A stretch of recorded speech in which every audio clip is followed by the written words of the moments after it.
Hello everyone, I hope कि आप लोग अच्छे होंगे। गुड मॉर्निंग सभी को। तो चलिए आज का लेक्चर स्टार्ट करते हैं हम।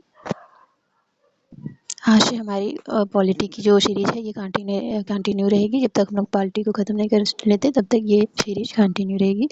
तो चलिए आज का लेक्चर स्टार्ट करते हैं। फर्स्ट ऑफ ऑल हम लोग देखेंगे क्या मेकिंग ऑफ इंडियन कॉन्स्टिट्यूशन, भारतीय संविधान को कैसे बनाया गया था, कब बना था, फर्स्ट इसकी मीटिंग कब हुई थी। 9 दिसंबर 1946 में first meeting of constituent assembly, संविधान सभा की पहली मीटिंग कब हुई थी? 9 दिसंबर 1946 को।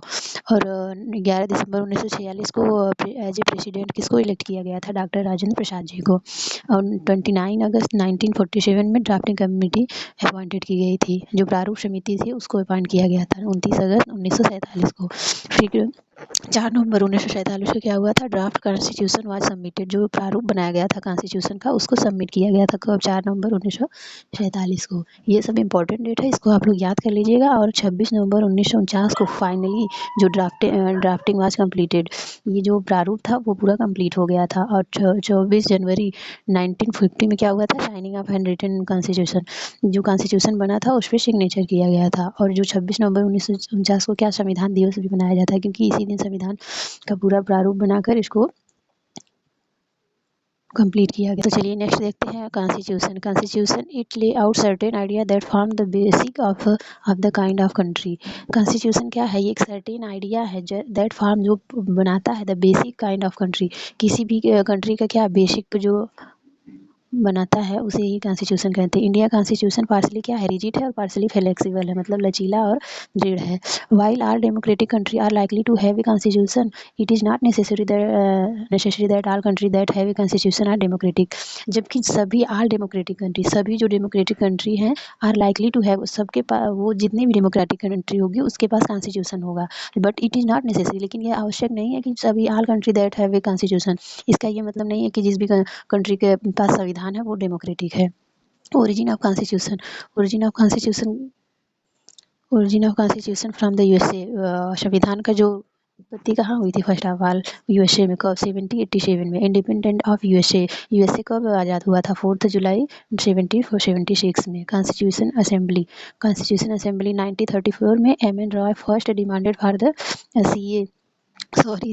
demanded for Constitution Assembly. He founded the CPI, Communist Party of India. जो 90 फर्स्ट सबसे पहले कॉन्स्टिट्यूशन जो असेंबली थी उसकी डिमांड किसने की थी? 1934 में एम एन राव ने की थी। और ही फाउंडेड द CPI, जो कम्युनिस्ट पार्टी ऑफ इंडिया के फाउंडर थे। 1935 demanded by Congress. Constituent assembly का 1935 में किसने डिमांड किया था? कांग्रेस ने। ऑफर फ्रॉम ब्रिटेन, ब्रिटेन से कितने ऑफर आए थे और उसका रीजन क्या था? On going world war second, जो वर्ल्ड वार सेकेंड चल रहा था उसका रीजन था। फर्स्ट कब आया था? अगस्त प्रस्ताव आया था 1940 में, क्रिप्स प्रपोजल 1942 में, वेबल प्लान 1945, कैबिनेट मिशन प्लान 1946 में आया था। ये मैक्सिमम एग्जाम में पूछा जाता है, चाहे आप स्टेट PCS ले लीजिए या फिर वनडे एग्जाम। इसका डेट पूछ लेता है। और स्टेट PCS के एग्जाम में इसको क्या अरेंजमेंट के आर्डर में पूछ लेता है कौन कब आया था। कैबिनेट मिशन, जो ब्रिटिश कैबिनेट मेंबर थे कैबिनेट मिशन में कौन कौन से थे? पैट्रिक लॉरेंस थे चेयरमैन, स्टैफोर्ड क्रिप्स और A V Alexander. Cabinet mission plan के मेंबर कौन थे? तीनों ब्रिटिश थे। कौन? Patrick Lawrence, Stafford Cripps and A V Alexander ji. Only cabinet mission plan was accepted by the Congress and the Muslim League. Hence, Constituent Assembly was formed according to it. Only cabinet mission plan किसके द्वारा accept किया गया था? कांग्रेस के द्वारा and Muslim के द्वारा। इसका मतलब है constituent assembly form according to it, इसके अनुसार कॉन्स्टिट्यूएंट असेंबली बनेगी। Provision of cabinet mission plan, provision of cabinet mission plan के तहत क्या किया गया? टोटल कितनी सीट थी? 389 थी, जिसमें इलेक्टेड 296 इलेक्टेड थे और 93 नॉमिनेटेड मेंबर थे। ब्रिटिश इंडिया के कितने थे? 292 एंड 4 अदर के थे। फोर चीफ कमिश्नर प्रोविंसेस को मिला था। प्रोविंसेस स्टेट मीन्स जो प्रिंसली स्टेट थे, वो जिनका अपना खुद का वो चल रहा था रूल। गवर्नर प्रोविंसेस तो 99 सीट मिली थी और चीफ कमिश्नर प्रोविंसेस को 4 seat. Seat allocation to each British provinces were to be divided among the 3 principal communities. जो सीट एलोकेशन किया गया था ईच ब्रिटिश प्रोविंसेस को, ये कितने प्रिंसिपल में, कितने कम्युनिटीज़ में डिवाइड थी? मुस्लिम, सिख, जनरल में। 1 seat what to be allotted for 1 million people. एक सीट 1 लाख पीपल के लिए, 1 मिलियन, एक सीट 1 मिलियन में मीन्स 10 लाख पीपल के लिए 10 लाख पॉपुलेशन के लिए अलॉट की गई थी। Method of election indirect election था। Proportional representation plus 10 single transferable vote था। Election held in July August 1946। Election को किया गया था 19 जुलाई से अगस्त में 1946 में। और इसका रिजल्ट क्या था?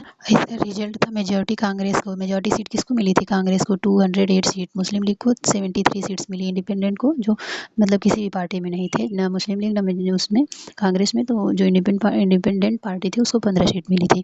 After boycott of Muslim league remaining seat 299। जो मुस्लिम लीग ने बाइकआउट कर दिया उसके बाद कितनी सीट मिली इंडियन नेशनल कांग्रेस को? 299 आफ्टर पार्टीशन के बाद, जब मुस्लिम लीग अलग हो गया। Ceremony that marks the end of Republic Day celebration, beating retreat ceremony, Independence Day, PM host Indian flag in red floor, Republic Day पे President unfurl the flag at कर्तव्य पथ। देखिए, इंडिपेंडेंस डे के दिन PM host करते हैं Indian flag किस पर? रेड फ्लैग पर झंडा फहराया जाता है। और रिपब्लिक डे पर जो प्रेसिडेंट रेड फ्लैग को वो करते हैं ध्वजारोहण कब? एट कर्तव्य पथ पर। इंडिपेंडेंस डे को पीएम करते हैं रेड फोर्ट पर और रिपब्लिक पे प्रेसिडेंट करते हैं कर्तव्य पथ पर। आई होप कि आपको इतना समझ में आया होगा। चलिए तो नेक्स्ट है इंटरिम जो गवर्नमेंट बनी और उसके वो देख लेते हैं हम लोग कौन किस पद पर था। President of executive counselling viceroy and governor general of India कौन थे? विस्कॉट वावेल टिल फरवरी 1947 और lord Mountbatten. Commander in chief कौन थे? Sir Claude Auchinleck. और vice president also in charge of external affair and commonwealth relation Jawaharlal Nehru थे। Home affair information and broadcasting Sardar Vallabh Bhai Patel थे। Agriculture and food के राजेंद्र प्रसाद थे। Commerce के इब्राहिम इस्माइल चुंदरीगढ़ थे। डिफेंस के बलदेव सिंह थे। फिनांस के मिनिस्टर लियाकत अली खान थे। एजुकेशन एंड आर्ट के श्री राजगोपालाचारी थे। हेल्थ मिनिस्टर कौन थे? हेल्थ मिनिस्टर थे गजानफर अली खान। लेबर के थे जगजीवन राम। और लॉ मिनिस्टर थे जोगेंद्र नाथ, मतलब ये सब मिनिस्ट्री दिया गया था जोगेंद्र नाथ मंडल को। Railway and communication post and air Abdul rough निस्तार को दिया गया था। 22 जनवरी 1947 को objective revolution adopted by constituent assembly. 13 दिसंबर 1946 को प्रेजेंटेड बाय जवाहरलाल नेहरू। जो उद्देश्य प्रस्ताव है कब प्रस्तुत किया गया था और किसके द्वारा? 13 दिसंबर 1946 को represented by JL Nehru, Jawaharlal Nehru के द्वारा इसको रिप्रेजेंट किया गया था। एंड कब इसको अडॉप्ट किया गया था? 22 जनवरी 1947 को ऑब्जेक्टिव रिवोल्यूशन को अडॉप्ट किया था। कमेटी फॉर्म थी, 8 मेजर कमेटी थी, 13 माइनर कमेटी थी। ड्राफ्टिंग कमेटी सेटअप 29 अगस्त 1947। जो प्रारूप समिति थी वो कब बनाई गई थी? 29 अगस्त 1947 को। The drafting committee took 141 days to prepare its draft. जो प्रारूप समिति थी कितना समय ली थी? 141 days to prepare its draft. प्रारूप को बनाने के लिए जो कॉन्स्टिट्यूएंट असेंबली के लिखने के लिए था उसका प्रारूप बनाने में 141 डेज लगा था। ड्राफ्टिंग कमेटी में टोटल कितने मेंबर थे वो देख लेते हैं। चेयरमैन कौन था? Bhimrao Ambedkar, also known as modern Manu और मॉडर्न मैन इनको कहा जाता है। अल्लादी कृष्ण स्वामी अय्यर थे। एन गोपाला स्वामी अय्यर थे। मोहम्मद सादुल्ला से बीएल मित्तल थे, रिप्लेस बाई एन माधवराव को रिप्लेस करके बीएल मित्तल को रखा गया था। डीपी खेतान थे, रिप्लेस बाई टीटी कृष्णामाचारी के स्थान पे कौन थे? डीपी खेतान थे। और के एम मुंशी थे। Draft of the Constitution. First draft was published on 21 फरवरी 1948 में 8 month to people of India. जो पहला ड्राफ्ट पब्लिश हुआ था 21 फरवरी 1948 को एंड 4 नवंबर 1948 को Bhimrao Ambedkar introduce the final draft before constituent assembly. 4 नवंबर 1948 को भीमराव अंबेडकर जी ने क्या इंट्रोड्यूस किया था? फाइनल ड्राफ्ट, उसका पूरा फाइनल प्रारूप उसका तैयार करके कॉन्स्टिट्यूएंट असेंबली के सामने इंट्रोड्यूस किया था। फर्स्ट रीडिंग इसकी कब हुई थी? 5 डे में। फर्स्ट रीडिंग 5 डे में हुई थी। सेकेंड रीडिंग 15 नवंबर 1948 से 17 अक्टूबर 1949 तक हुई थी, जो इसकी सेकेंड रीडिंग हुई थी। थर्ड रीडिंग कब कंप्लीट हुई थी? 26 नवंबर 1949 को। रीडिंग मीन समझ रहे हैं इसको? संविधान जो ड्राफ्ट ऑफ कॉन्स्टिट्यूशन बनाया गया था उसको रीड किया गया था सभी लोगों के द्वारा, सही है क्या है ये सब। टोटल सेशन हेल्थ कितने टोटल सेशन हुए थे? 11 सेशन हुए थे 165 दिन के लिए। टोटल टाइम कितना लिया गया था इसको बनाने के लिए? 2 साल 11 मंथ एंड 18 दिन। Constitution are made. मनी कितना इसमें इन्वेस्ट किया गया था? 64 lakh to frame the constitution. Important session first session कब हुआ था? 9 to 23 दिसंबर 1946 में। कितने मेंबर थे? 211 मेंबर थे। सेकेंड सेशन 10th सेशन कब हुआ था? 6 से 17 अक्टूबर 1949 में हुआ था। 11th सेशन कब हुआ था? 14 से 26 नवंबर 1949 तक हुआ था। यही लास्ट सेशन था, 11th जो सेशन था। Final draft represented by Bhimrao Ambedkar 4 नवंबर 1948 को फ्रॉम बंगाल कॉन्स्टिट्यूशन। जो भीमराव अम्बेडकर थे वो कहाँ से फतह से मतलब चुनाव जीत कर आए थे बंगाल कॉन्स्टिट्यूएंसी से। Constitution was adopted. कॉन्स्टिट्यूशन को संविधान को कब अडॉप्ट किया गया था? 26 नवंबर 1949 को। Also celebrated at constitution day. 26 नवंबर 1949 को संविधान को अडॉप्ट किया गया था, मतलब लागू किया गया था, और इसी दिन क्या किया जाता है? संविधान दिवस भी मनाया जाता है। Constitution of enforce on 26 January 1950। Constitution को लागू किया गया था 26 जनवरी 1950 को, और उसको अडॉप्ट किया गया था 26 नवंबर को 1949 को। सम प्रोविजंस वर इम्पोज्ड इन 26 नवंबर 1949 को। कुछ जो सारी प्रोविजंस है उसको इम्पोज किया गया था इसमें कब? उसी दिन 26 नवंबर 1949 को, जब इसको अडॉप्ट किया गया था। सिटीजनशिप में एक्ट में क्या 5, 6, 7, 8, 9 आर्टिकल को भी इसमें इम्पोज किया गया था। इलेक्शन को किया गया था, प्रोविजनल पार्लियामेंट को किया गया था। कि इसमें कितने थे? 395 आर्टिकल, 8 शेड्यूल, 22 पार्ट और प्लस प्रीएम्बल थे। शेड्यूल कितने थे? 12। एट प्रेजेंट में कितने हैं? 12। पार्ट ऑफ एट प्रेजेंट 25 हो गए हैं। Function of constituent assembly. 2 major function इसके हैं क्या? Law making body to law making body, और सेकंड कॉन्स्टिट्यूशन मेकर। और ये बात नोट कर लीजिएगा, Mahatma Gandhi was not a part of constituent assembly. Mahatma Gandhi constituent assembly के सदस्य नहीं थे, इसको आप याद कर लीजिएगा। लॉ मेकिंग बॉडी कौन थी? To legislate. जीवी मावलकर क्या थे? First speaker of Lok Sabha. G V Mavlankar ji first Lok Sabha के पहले स्पीकर थे। वाइस प्रेसिडेंट कौन थे? TT Krishnamachari and H C Mukherjee थे। कॉन्स्टिट्यूएंट असेंबली के मेकर कौन थे? प्रेसिडेंट राजेंद्र प्रसाद थे। आफ्टर इलेक्शन के बाद प्रेसिडेंट राजेंद्र प्रसाद थे। टेम्पोररी कौन पहले बने थे? अस्थाई जो प्रेसिडेंट सच्चिदानंद सिन्हा। बिफोर इलेक्शन के पहले जब इलेक्शन नहीं हुआ था तो सच्चिदानंद सिन्हा जी को बनाया गया था, क्योंकि वो सबसे सीनियर उसमें पर्सन थे जितने भी लोग थे, इसीलिए उनको अस्थायी तौर पर प्रेसिडेंट बनाया था। और इलेक्शन के बाद डॉक्टर राजेंद्र प्रसाद को। Function as first parliament of India to legislate to make law. Legal constitution adviser BN Rao थे। चीफ ड्राफ्टमैन SN मुखर्जी थे। मुख्य जो प्रारूप समिति के मैन थे वो कौन थे? SN मुखर्जी थे। Number of constituent assembly member Hussain. Other function में देख लेते हैं, जैसे adopted national flag. National flag को कब अडॉप्ट किया गया था? 22 जुलाई 1947 को। National anthem by Rabindranath Tagore. National anthem क्या था? जनगण मनगण किसके द्वारा गाया गया था? रविंद्रनाथ टैगोर के द्वारा लिखा गया है। National song by Bankim Chandra Chatterjee and Vande Mataram जो नेशनल सॉन्ग था। अभी इसको हाल ही में 7 जुलाई को इसको 150 साल वंदे मातरम को पूरे हुए हैं। कॉमनवेल्थ रेटिफिकेशन में 1949। Hand retain constitution by calligrapher. English में किसने इसको लिखा था? प्रेम बिहारी नारायण राय यादव जी ने, और हिंदी में वसंत कृष्ण वैद्य जी ने लिखा था कॉन्स्टिट्यूशन को, संविधान को। और इसको डेकोरेट किसने किया था? नंदलाल बोस जी ने और बेहर राम मनोहर और नंदलाल बोस ने इसको डेकोरेट किया था। एक्स्ट्रा देख लेते हैं। Important female member of constituency assembly कौन थे? Rajkumari Amrit Kaur first health minister थे। और थी Sucheta Kripalani first member of CM of UP. जो सुचेता कृपलानी थी first member of CM, first female CM of कहाँ की? यूपी की थी। Sarojini Naidu first governor of UP. India constitution is the largest written constitution. Symbol of Indian constitution क्या था? एलिफेंट। आई होप कि आपको इतना समझ में आया होगा। तो चलिए आगे बढ़ते हैं। लैंग्वेज ऑफ कॉन्स्टिट्यूशन क्या था? इंग्लिश था। उसको इंग्लिश लैंग्वेज में लिखा गया था। फिर उसके बाद हिंदी वर्जन उसका ट्रांसलेट किया गया था।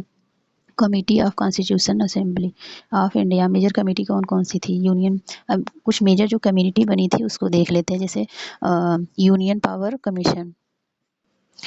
जैसे यूनियन पावर कमेटी किसके द्वारा बनी गई थी? JL नेहरू द्वारा। Union constitution assembly committee JL Nehru द्वारा। स्टेट कमेटी JL नेहरू द्वारा। Provincial constitution committee Sardar Patel. Advisory committee और fundamental rights minority tribal and excluded area Sardar Vallabh Bhai Patel. ये मेजर 5 कमेटी थी।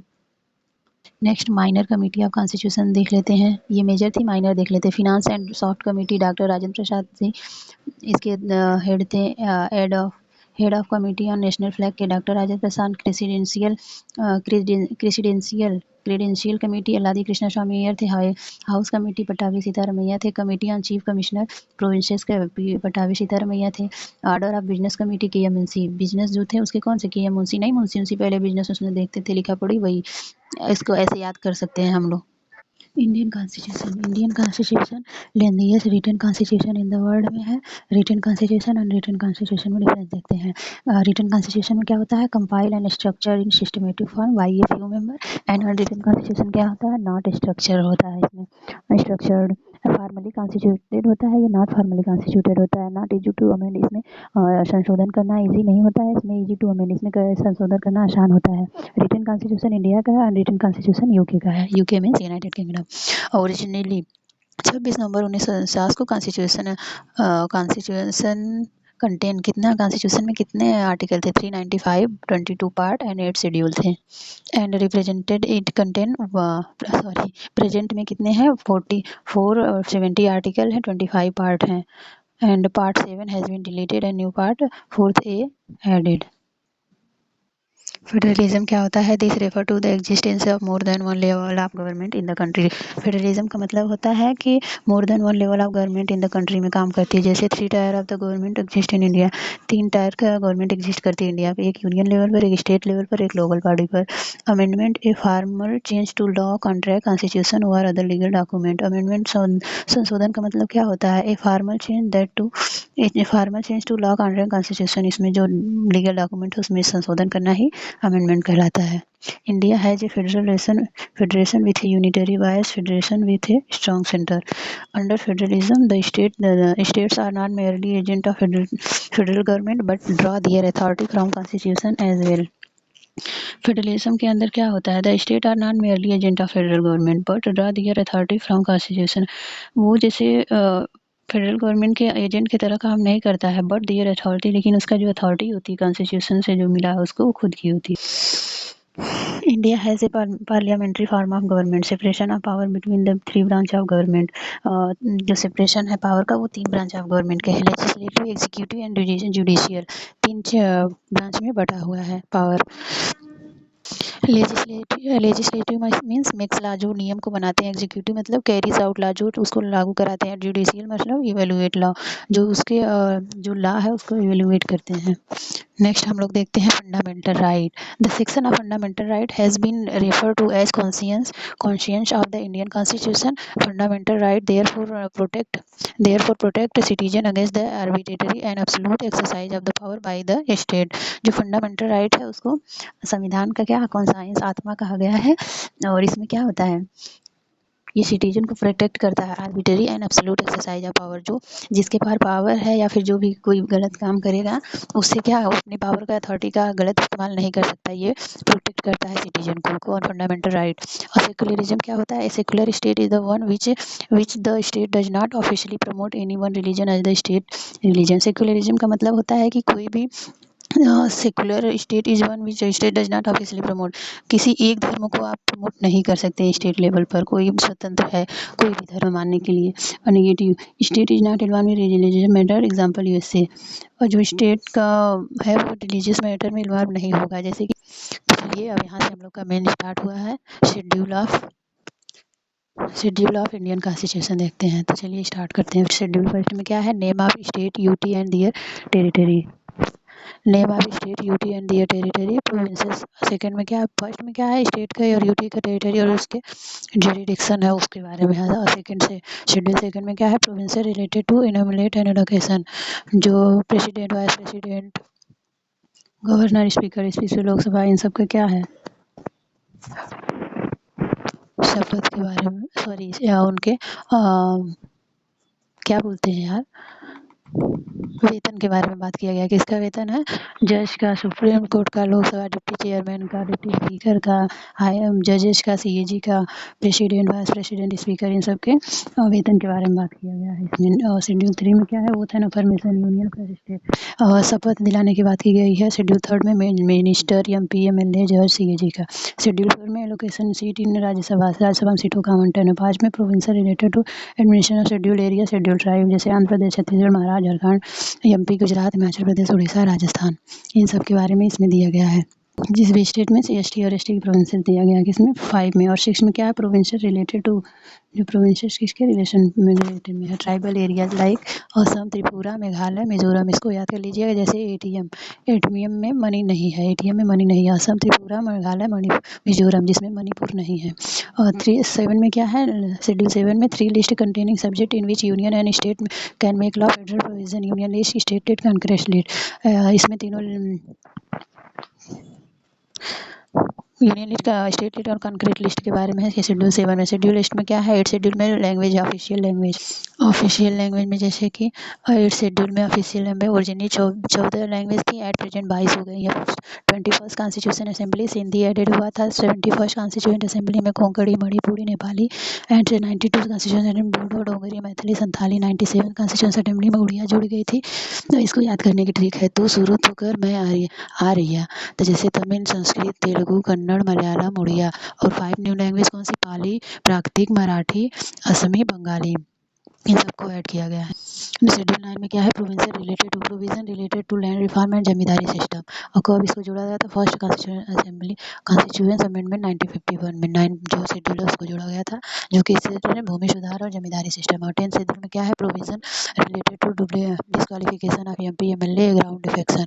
जो एमपी और एमएलए है उसके डिस्क्वालिफिकेशन के बारे में, अदल बदल के बारे में। फिर ये किसके द्वारा जोड़ा गया था? 52 कॉन्स्टिट्यूशन अमेंडमेंट कॉन्स्टिट्यूशन अमेंडमेंट 1985 में। और 11 शेड्यूल में क्या किया गया था? प्रोविजन रिलेटेड टू पंचायत, जो पंचायत से रिलेटेड हो, इसको कब जोड़ा गया था? 73वां संविधान संशोधन 1992 में, जिसमें 29 विषय थे। और शेड्यूल 12 में प्रोविजन रिलेटेड टू म्यूनसिपालिटीज़ के बारे में इसमें था, नगर पालिका के बारे में। इसको किसके तहत जोड़ा गया था? 74वां कॉन्स्टिट्यूशन अमेंडमेंट संविधान संशोधन 1992 में। 8 फंक्शनल मैटर, इसमें 18 विषय, इसमें 29 विषय है। 73वां संविधान संशोधन और ये 74वां संविधान संशोधन के द्वारा जोड़ा गया था। आई होप कि आपको ये सेशन अच्छा लगा होगा। तो नेक्स्ट हम इस इशू कंटिन्यू रखते हैं। Thank you for watching.